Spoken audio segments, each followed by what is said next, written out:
அஸ்ஸலாமு அலைக்கும் வரஹ்மத்துல்லா. வேட்டை நாய் ஒன்று முயலை துரத்தி கொண்டு செல்கிறது. வெகு தூரம் ஓடியும் அந்த முயலை நாயால் பிடிக்க முடியவில்லை.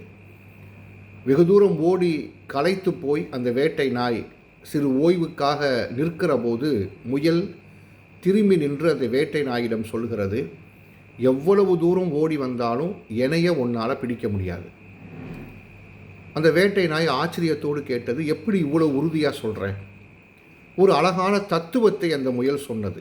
நான் ஓடுவது என் வாழ்க்கைக்காக, என்னை காத்து கொள்வதற்காக, நான் உன்னிடமிருந்து தப்பிப்பதற்காக.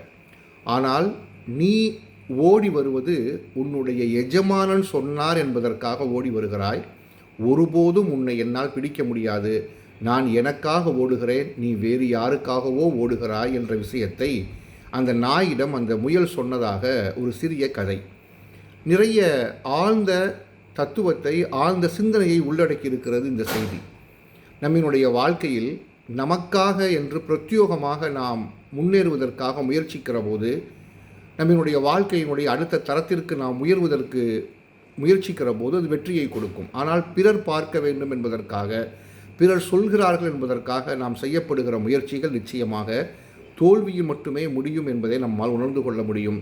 எல்லாம் வல்ல இறைவன் வெற்றிக்குரிய வாழ்க்கையை வழங்குவானாக. அஸ்ஸலாமு அலைக்கும்.